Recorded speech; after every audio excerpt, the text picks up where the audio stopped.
यमराज के सामने। बोले सरकार आज से आपकी नौकरी बंद। बोले क्या हो गया? बोले महाराज आपने भेजा था उस पापी को पकड़ने के लिए, वो पापी तो समझ पकड़ में नहीं आया, पिट करके आया। बोले अच्छा तुम्हें किसने पीटा? बोले सरकार हमें उनका नाम पता नहीं, लेकिन वो बार बार नारायण नारायण पुकार रहे थे। जो नारायण शब्द यमराज ने सुना तो दूतों के मुख पर अपना हाथ रख दिया। बोले खबरदार जो यहाँ ये नाम लिया, यहाँ मैंने जितना भी कारोबार खोल रखा है, जितने भी मेरे इस फैक्ट्री में पापी है, उनके कान में अगर ये पवित्र नाम पड़ गया तो उनका तो हो जाएगा कल्याण। इसलिए पेट्रोल पंप के सामने माचिस जलाना हानिकारक हो सकता है, सावधान। यमराज के दूतों ने कहा सरकार इस नाम की इतनी महिमा? बोले हाँ। बोले क्या महिमा है जरा बताओ। यमराज कहते कि भैया भगवान के नाम की महिमा हम क्या बताएं, भगवान के नाम की महिमा भगवान भी नहीं बता सकते हैं। कहाँ लगी नाम बढ़ाई, राम न सकई नाम गुण गाई। भगवान राम भी अपने नाम की महिमा का गान नहीं कर सकते हैं, इतनी महिमा भगवान के नाम की है। एक बार किसी ने नाम का सहारा ले लिया, उसका कल्याण हो जाता है। यमराज के दूत कहते कि सरकार हमें सीधा सीधा बताओ कि हम किसे पकड़े और किसे न पकड़े, ये तो झंझट वाली बात है। तो यमराज कहते कि नोट करो। अब आप लोग भी नोट करो कि किसे यमराज के दूत पकड़ने के लिए आते हैं। यमराज कहते हैं जिह्वान भक्ति भगवत गुण नाम ध्येयम, चेतस्न स्मरति नत्तक चरणारविंदम, कृष्णाय नो नमति एकक्षर एकदापि, तान आनयत् मुक्ता यत् कृष्ण वृत्त्या। जिह्वान भक्ति, जिसने कभी अपनी जिह्वा से भगवान का नाम नहीं लिया उस पापी को पकड़ के लाओ। जिसका चरण कभी महापुरुष और भगवान के सामने नहीं झुका उस पापी को पकड़ के लाओ। जिन्होंने कभी हाथों को भगवान की सेवा में नहीं लगाया उन पापी को पकड़ के लाओ। इसलिए भगवान ने हाथ दिए हैं सेवा करने के लिए, कान दिए हैं कथा सुनने के लिए, जिह्वा दी है भगवान के नाम को गाने के लिए। इन कानों का क्या अर्थ है? बोले भगवान की कथा सुनो, दूसरे की चुगली को कम सुनो। और हम लोग क्या करते हैं, दूसरे की चुगली को खूब कान लगा करके सुनते। अच्छा, और यहाँ भगवान की कथा हुई, जिह्वा को भगवान के नाम में लगाओ। संसार की व्यर्थ की बातों से बचो। इन आंखों का क्या मतलब है? भगवान का दर्शन करो। जिन नयनों ने भगवान का दर्शन नहीं किया वो नयन मोर पंख के समान व्यर्थ है। मोर पंख में भी एक आंख बनी होती है, पर मोर मुकुट की लटक को जो ना देखे आंख, मोर मुकुट की लटक को ना देखे जो आँख। वो आँख मोर पंख के समान है। जो भगवान का दर्शन नहीं करती है वो आँखें व्यर्थ है। आँखों का एक ही लाभ है कि भगवान का दर्शन करें और संतों का भी दर्शन करें। नया नए संत दरस नहीं देखा, नया नए संत दरस नहीं देखा, लोचन मोर पंख समलेखा, लोचन मोर पंख समलेखा, लोचन मोर पंख समलेखा, लोचन मोर पंख समलेखा। जिन हरि कथा सुन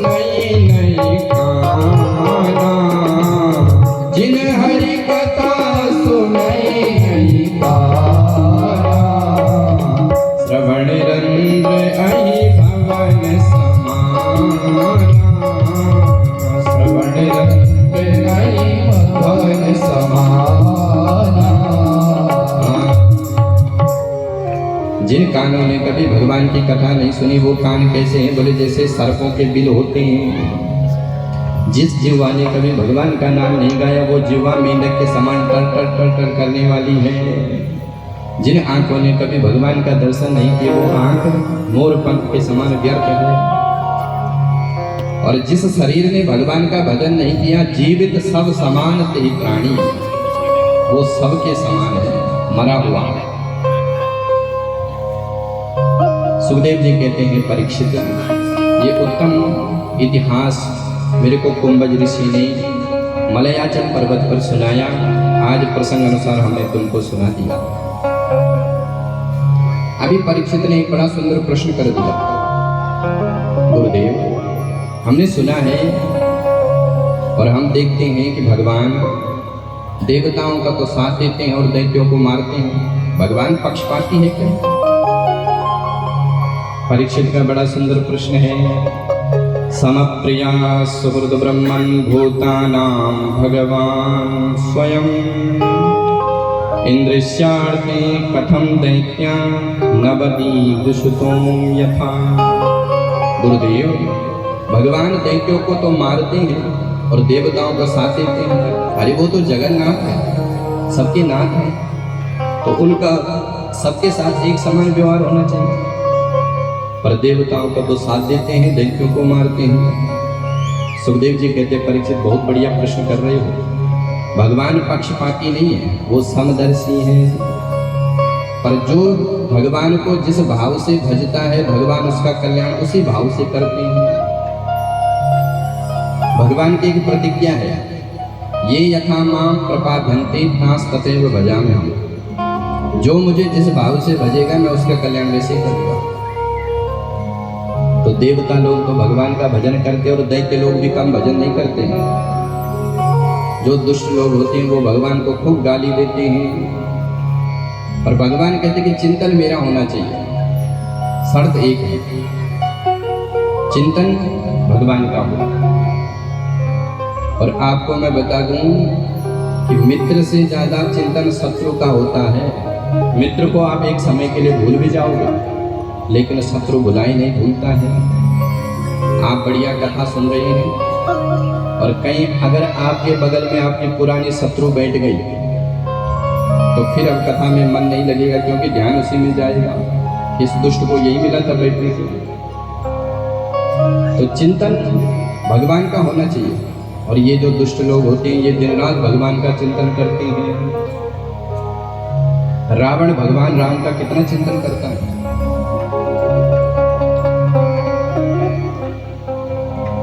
भगवान राम ने जब खरदूषण को मारा तो रावण समझ गया, खरदूषण मौसम बलवंता, इन्हें न मारे बिनु भगवंता।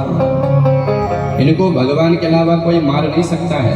लगता है भगवान का अवतार हो गया, तो क्या करें। और भगवान की विधि है कि भजन करें। और कोई ना भजन तामस दे, जो तामसिक लोग होते हैं वो भजन नहीं कर सकते। तो रावण ने मन में विचार किया कि इंसान हटि कर हूँ मैं बैरा, मैं इनसे बैर करूंगा और बैर करके इनका चिंतन मेरे मन में चलेगा और भगवान मेरे को मार देंगे। जो दुष्ट लोग होते हैं ये भगवान का खूब चिंतन करते हैं। एक बार दुष्ट भगवान के पास आए, सरकार हमें हमारा भी कल्याण करो। तो भगवान कहते कि भजन करो। दुष्टों ने कहा महाराज भजन करने लग जाए तो दुष्टि किस मतलब की। बोले तुम क्या कर सकते हो। बोले हम आपको गाली दे सकते हैं। बोले ठीक है गाली दो। तो भगवान ने इनका भी कल्याण किया। सुखदेव जी कहते हैं परीक्षित, अगर भगवान पक्षपाती होते तो दैत्य जाति में हिरण्यकश्यप था। हिरण्यकश्यप को तो उदर विदीर्ण किया और प्रहलाद जी को अपने गले से लगाया। भगवान की एक प्रतिज्ञा है कि इन इंद्रियों को मार नहीं सकते तो मत मारो, लेकिन भगवान से जोड़ लो। ये जो काम क्रोध आदि विकार हैं इनसे भी भगवान मिल जाते हैं। परीक्षित ने कहा महाराज ये तो बड़ी गजब की बात है, कोई प्रमाण है। तो एक एक का प्रमाण दिया। गोप्यः कामात्मयात् कंसो द्वैसाचैक्यतयोर्नृपा सम्बन्धा वृष्णयः स्नेहा यूयं भक्त्या वयं विभो। गोप्यः कामात्, गोपियों ने भगवान को कांत भाव से भजा। भयात कंसो, कंस ने भगवान का भजन भय से किया। कंस ने नारद जी से पूछा कि गुरुदेव मेरा काल कैसा होगा? बोले काला काला मुरली वाला होगा। अब कंस जहाँ काली वस्तु देखता है वहीं से भाग जाता है। भोजन खाते समय अगर थाली में काला जीरा दिख गया तो थाली को फेंक देता है, आ गया कृष्ण। किसी के साथ बात करके उसकी काली पुतली को देखता है तो उसी को देख करके भाग जाता है, आ गया कृष्ण। इतना चिंतन कंस का, तो भगवान ने उसका कल्याण किया। शिशुपाल भगवान को सवेरे उठ करके 99 गाली देता, भगवान ने शिशुपाल का भी उद्धार किया। पर भगवान का प्रतिज्ञा है कि चिंतन मेरा होना चाहिए। सुखदेव जी कहते परीक्षित, भगवान ने अगर पक्षपाती होते तो प्रहलाद को गले से न लगाते। परीक्षित ने कहा गुरुदेव मुझे थोड़ा प्रहलाद जी का चरित्र थोड़ा विस्तार से बताओ। सुखदेव जी सुना रहे हैं कि राजन, भगवान ने जब हिरण्याक्ष को मारा तो हिरण्याक्ष का बड़ा भाई हिरण्यकश्यप भगवान का कट्टर वैरी बन गया और वैर की भावना से इसने मद्राचल पर्वत पर ब्रह्मा जी की तपस्या करी। ऐसी घोर तपस्या करी कि पूरा शरीर दीमक से ढक गया। ब्रह्मा जी प्रकट हुए, उत्तिष्ठोत्तिष्ठ भद्रं ते तपा सिद्धो शिकाश्यपा। हे कश्यप पुत्र उठो, वरदान मांगो। हिरण्यकश्यप कहता है कि ब्रह्मदेव मुझे अमर बना दो, अमरत्व में देह में पितामह। ब्रह्मा जी कहते कि नहीं भैया, अमर तो मैं भी नहीं, तुझे कहां से बनाऊं? हिरण्यकश्यप कहता है सरकार मैं फिर अनेक वरदान मांगूंगा। बोले चाहे जितने मांग लो। तो हिरण्यकश्यप ने वरदानों की झड़ी लगा ली। न मैं दिन में मरूं, न मैं रात में मरूं, न मैं भीतर मरूं, न मैं बाहर मरूं, न मैं मनुष्य से मरूं, न मैं जानवर से मरूं, न मैं अस्त्र से मरूं, न शस्त्र से मरूं। ब्रह्मा तुम्हारी बनाई हुई सृष्टि में किसी से न मरूं और 12 महीने में किसी महीने में न मरूं। ब्रह्मा जी ने कान पकड़ ले, बस कर भैया कितने मांगे, पर तेरी तपस्या श्रेष्ठ है तो तेरे को मैंने सारे वर दिए। अब तो महाराज जैसे ही दुष्ट को शक्ति मिली तो दिग्विजय करने के लिए निकल पड़ा। स्वर्ग पर आक्रमण किया, देवताओं को स्वर्ग से भगा दिया। इंद्र से कहता चल झाड़ू लगा, वरुण से कहता चल पानी भर। सारे देवताओं को बंदी बना लिया। देवता भगवान को पुकारे, सरकार कृपा करो। भगवान कहते समय की प्रतीक्षा करो। हिरण्यकश्यप के 4 पुत्र हुए, राज, अनुराग, सहलाद और प्रहलाद। प्रहलाद जी सबसे छोटे थे पर बड़े ही गुणग्राही थे। ब्रह्मण्या शील संपन्नो सत्यासंतो जितेंद्रिया। बड़े ब्राह्मण भक्त थे, बड़े ही निष्ठावान थे। इनको बचपन में एक रोग लग गया। कौन सा रोग? बोले कृष्ण गृहीतात्मा। कृष्ण ग्रह वाले टेढ़ी टांग ने इनको पकड़ लिया और ये ग्रह इतना खतरनाक है कि एक बार किसी को पकड़ लेता है तो फिर छोड़ता नहीं है। ये नवग्रहों से भी खतरनाक है, भगवान का अनुग्रह। अच्छा, ये जो कृष्ण ग्रह है इसके क्या लक्षण है? कैसे पता चले कि कृष्ण रूपी ग्रह ने इसको पकड़ के रखा है? बोले क्वचित रुदति वैकुंठः। जिसको कृष्ण ग्रह ग्रस लेता है वो कभी तो रोने लगता है, कभी हंसने लगता है, कभी अपने में ही नाचने लगता है, कभी गाने लगता है। तो बचपन से ही कृष्ण की भक्ति में लीन हो गए प्रहलाद जी। हिरण्यकश्यप ने अपने पुत्रों को गुरुकुल भेजा। इनके गुरु हुए शुक्राचार्य के पुत्र संड और अमर। और दोनों को समझाए कि मेरे पुत्र को दैत्य नीति सिखाओ। और गुरुकुल का नाम है हिरण्यकश्यपु विश्वविद्यालय। दैत्य नीति सिखाओ। अब तो दोनों मास्टर जी दैत्य नीति सिखाने लगे। गुरु में और मास्टर में बहुत अंतर है। गुरु वो होता है जो आत्म कल्याण की शिक्षा है वो शिष्य को दे, और मास्टर जी वो होता है जो सरकार ने आदेश कर दिया उसी को पढ़ाना पड़ता है।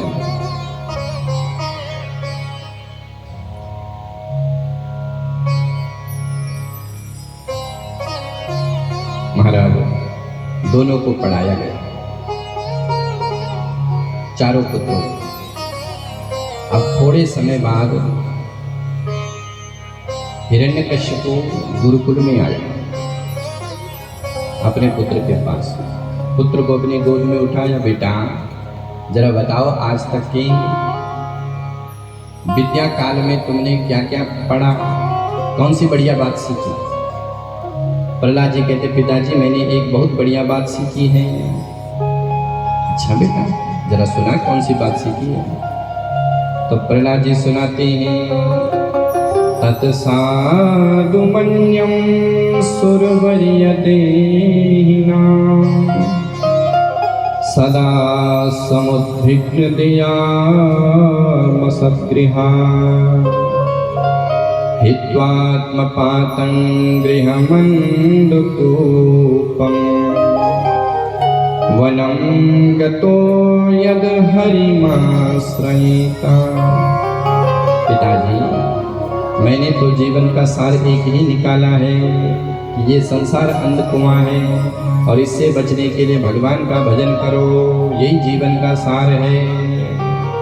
अब तो हिरण्यकश्यपु को क्रोध आ गया, बोले मेरा बेटा मेरी गोद में मेरे शत्रु का नाम ले रहा है। पर मन में विचार किया कि ये अभी छोटा है, इसकी बुद्धि को इसको पढ़ाया गया। तो कहा बेटा बहुत अच्छी बात है, जरा अपने गुरुजी को बाहर बुलाओ। प्रहलाद जी दौड़े दौड़े गए, गुरुजी आपको पिताजी बुला रहे हैं। अब तो झंडा मेरे गड़बड़ाते बाहर आए, अरे महाराज आप कब पधारे। बोले मैं बाद में बताऊंगा मैं कब आया, पहले तू ये बता मेरे बेटे को क्या पढ़ा रहा है। मेरा बेटा मेरी गोद में कह रहा है कि पिताजी ये संसार अंधकुआं है, भगवान का भजन कर ले, यही जीवन का सार है। क्या इसी को पढ़ाने के लिए मैंने भेजा था? मेरे बेटे को बाबा बैरागी बनाना चाहते हो? अरे तुमने सारी विद्या का भगवाकरण कर दिया। मेरे सामने मेरा बेटा मेरे शत्रु का नाम ले रहा है। अब तो गुरुजी थर थर कांपे, माना मैंने नहीं पढ़ा। हिरण्यकश्यप कहता है कि सावधान आगे से ध्यान रखना। बोले महाराज मैं पूरी शक्ति से काम लूंगा। प्रहलाद जी को गुरुजी ने खूब फटकारा, बोले जो तुझे पढ़ाते वो तो बताता नहीं, उठपटांग के सब सुनाता। समय बीता, एक बार गर्मी की छुट्टी पड़ी और गुरुजी ने प्रहलाद जी को घर में भेज दिया। कयादू माँ ने सुंदर प्रहलाद जी का श्रृंगार किया, आंखों में सुंदर काजल लगाया और कहा जा बेटा अपने पिताजी को प्रणाम करे। प्रहलाद जी दौड़े दौड़े हिरण्यकश्यपु के पास आया, प्रणाम किया और हिरण्यकश्यपु ने फिर गोद में उठाया और फिर वही प्रश्न। बोले बेटा बताओ अब आज तक के विद्या काल में तुमने क्या सीखा है? बोले पिताजी अब तो मैंने 9 प्रकार की बातें सीख ली। हिरण्यकश्यपु प्रसन्न हुआ, लगता है 9 प्रकार की कोई दैत्य नीति सीखा होगा। बोले बेटा जरा सुनाओ। तो प्रहलाद जी तो सुनाने लगे भगवान की नवदा भक्ति। श्रवणं कीर्तनं विष्णोः स्मरणं पादसेवनम् अर्चनं वन्दनं दास्य सख्यम आत्मनिवेदनम्।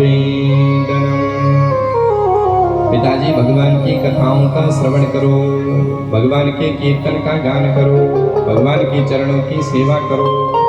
जो विस्तार से नवदा भक्ति का व्याख्यान किया तो हिरण्यकश्यप ने प्रहलाद जी को धरती पर पटक दिया और उठाई तलवार और गुरु जी की गर्दन पर रख दी। दुष्ट ब्राह्मणों तुमने ही मेरे पुत्र की विद्या को दिन प्रतिदिन बढ़ाया है। कल तक तो एक ही बात पढ़ाता था, और अब तो ये 9 प्रकार की बात सुनाने लग गया। अब गुरु जी फिर थर थर कांपे, महाराज चाहे आप गंगा जल उठवा लो, मैंने इसको नहीं पढ़ाया, ये तो पढ़ाया ही आया है। न मत प्रणीता न पर प्रणीता सुतो वदत्तैष पविन्द्र शस्त्रो नैसर्गिकीयं मतिरस्य राजन् नियक्षमन्यो फलदास्नुमानः। महाराज इसकी मति नैसर्गिक है, प्रकृति के द्वारा इसको ये मति मिली है। हिरण्यकशिपु विचार करता है कि कहीं ऐसा ना हो कि ये मेरी मृत्यु का कारण न बने, तो समझाया, पर प्रहलाद जी नहीं समझ पाए। हिरण्यकशिपु कहता है कि मूर्ख, तू मेरा दाहिना हाथ है और तुझ में नारायण भक्ति का रोग लग गया, और ये रोग संक्रामक खतरनाक है, कोरोना से भी भयंकर है। अगर मैंने इस रोग को ठिकाने नहीं लगाया तो ये रोग फैल जाएगा, फिर देखना गांव में सब कंठीधारी तिलकधारी सब आ जाएंगे, इसलिए इस रोग को ठिकाने लगाना पड़ेगा। शरीर में अगर रोग हो जाए और डॉक्टर साहब कह दें कि हाथ को काटना पड़ेगा, नहीं तो रोग पूरे शरीर में फैल जाएगा, तो बुद्धिमान वही है जो हाथ को काटता है। प्रहलाद, वो मेरा दाहिना हाथ है, लेकिन इसमें नारायण भक्ति का रोग लग गया, अब इसको ठिकाने लगाना है। दैत्य जाति को आदेश दिया, सारे दैत्य कूद पड़े प्रहलाद को, जल से गिराया, डुबाया, पर्वत से गिराया, अग्नि में जलाया, विस्पान कराया, सर्पों से कटाया, सारे प्रयास किए, लेकिन प्रहलाद जी का टस से मस नहीं हुआ। जिसकी रक्षा भगवान करे उसको कोई भला मार सकता है। जानकी नाथ सहाय करे जब, कौन बिगाड़ करे नर तेरो। जानकी नाथ जानकी नाथ सहाय करे जब, कौन बिगाड़ करे नर तेरो। जानकी नाथ सहाय करे। लोग कहते हैं कि नवग्रह,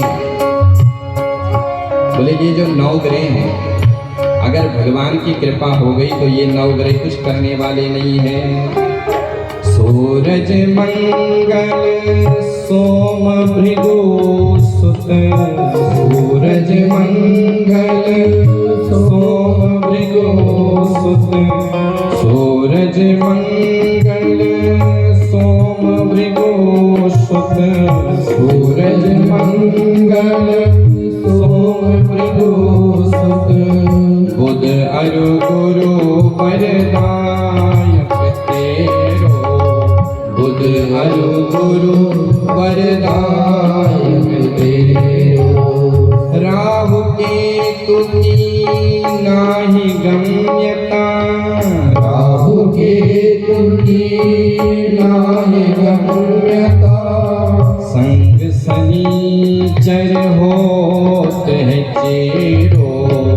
जानकी नाथ सहाय करे जब, कौन बिगाड़ करे नर तेरो। जानकी नाथ सहाय।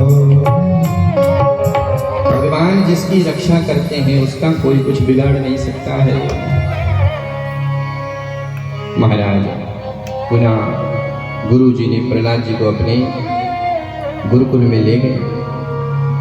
एक दिन गुरु जी कहीं बाजार में सामान लेने के लिए गए। अब प्रहलाद जी को मिल गया मौका, सारे मित्रों को इकट्ठा कर लिया। प्रहलाद जी कहते, मित्रों तुमको एक छोटा सा खेल सिखाता हूँ। कौन सा खेल? बोले छुपम छुपाई का। प्रहलाद के मित्र कहते हैं कि मित्र ये तो बड़ा पुराना खेल है, छुपम छुपाई में क्या होता है? पहले तुम छिपो फिर हम ढूंढेंगे, फिर हम छुपेंगे तुम ढूंढो। प्रहलाद जी कहते हैं कि मित्र यही खेल जीवात्मा और परमात्मा में भी खेला जाता है। परमात्मा ने जब महाप्रलय होती है तो सारे जीव परमात्मा के उदर में छुप जाते हैं, पर भगवान ने कर्म अनुसार एक एक जीव को प्रकट कर दिया। और अब हमारी बारी है। इसी जगत के कण कण में भगवान है, और जिस दिन हमने भगवान को ढूंढ लिया उसी दिन कल्याण हो जाएगा। प्रहलाद के मित्र कहते हैं कि प्रहलाद तू बातें तो बड़ी गजब की करता है, पर तुझे ये बात सिखाता कौन है? प्रहलाद जी कहते हैं कि मित्रों, ये मनमुखी बात नहीं है। ये बातें नारद जी ने मेरी माँ को सुनाई। जब मेरे पिता तपस्या करने के लिए गए, इंद्र ने मेरी माँ का हरण किया और मैं माँ के गर्भ में था, तो नारद जी ने मेरी माँ को सुनाया, मैंने भी पेट में बैठे बैठे सुन लिया। प्रहलाद जी के मित्र प्रसन्न हो गए। प्रहलाद जी के मित्र कहते हैं कि प्रहलाद, तेरे साथ हमारा मन भी करता कि खूब गाएं खूब नाचे, पर हमें तेरे पिताजी का बड़ा डर लगता है। प्रहलाद जी कहते हैं कि अरे, जो भगवान मेरी रक्षा करते हैं वो भगवान क्या तुम्हारी रक्षा नहीं करेंगे? भगवान क्या मेरे घर के हैं? वो तो सबके हैं। फिर क्या था, हमारे सारे मित्र हो गए तैयार। गुरुकुल में गुरुजी तो है नहीं, और सारे विद्यार्थी मस्त होकर के नाच रहे हैं और सब गा रहे हैं श्रीमन नारायण नारायण नारायण, श्रीमन नारायण नारायण नारायण, श्रीमन नारायण नारायण नारायण, श्रीमन नारायण नारायण नारायण, लक्ष्मी नारायण नारायण नारायण, ओ लक्ष्मी नारायण नारायण नारायण, श्रीमन नारायण नारायण नारायण, श्रीमन नारायण नारायण नारायण, श्रीमन नारायण नारायण नारायण, श्रीमन नारायण नारायण नारायण, राधा राधा कृष्ण राधा राधा राधा राधा, राधा कृष्ण राधा राधा कृष्ण राधा, राधा कृष्ण राधा राधा कृष्ण राधा, राधा कृष्ण राधा राधा कृष्ण राधा, राधा कृष्ण राधा राधा कृष्ण राधा, राधा राधा कृष्ण राधा राधा राधा कृष्ण राधा। सारे विद्यार्थी गुरुकुल में नृत्य कर रहे थे। आ गए गुरुजी, और गुरुजी ने जो गुरुकुल का माहौल देखा तो दौड़े दौड़े हिरण्यकश्यप के पास पहुंच गए। महाराज, बीमारी फैल गई। क्या हुआ? बोले जो रोग प्रहलाद को था वही रोग सबको लग गया। अब तो हिरण्यकश्यप ने उठाई तलवार और कोपावेश चलत गात्रं पुत्रम हंतो मनोजने, अपने पुत्र को मारने की भावना से आए। और जो हिरण्यकश्यप ने गुरुकुल को देखा तो सब नृत्य कर रहे हैं।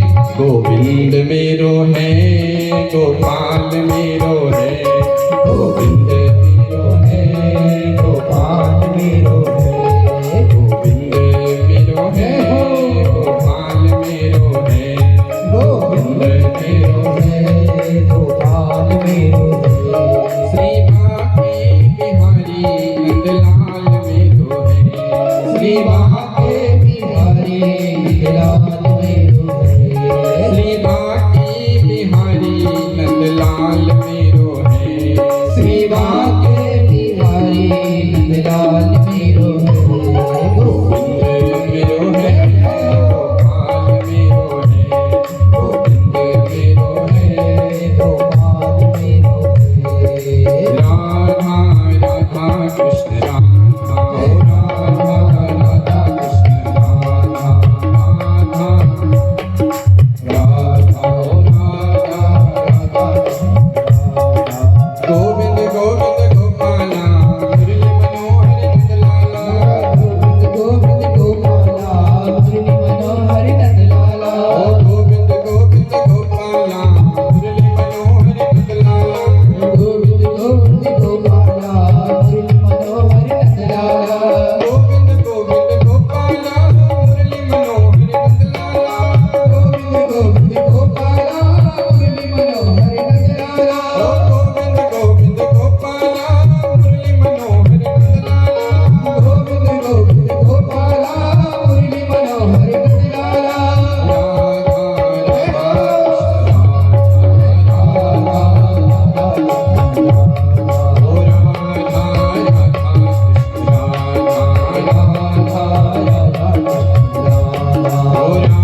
ने अट्टास किया तो कीर्तन सन्नाटे में बदल गया। हिरण्यकश्यप ने प्रहलाद पर गालियों की बौछार कर दी। हे दुर्विनीत मंदात कुल भेदक कराधमा, मूर्ख प्रहलाद, तूने किसकी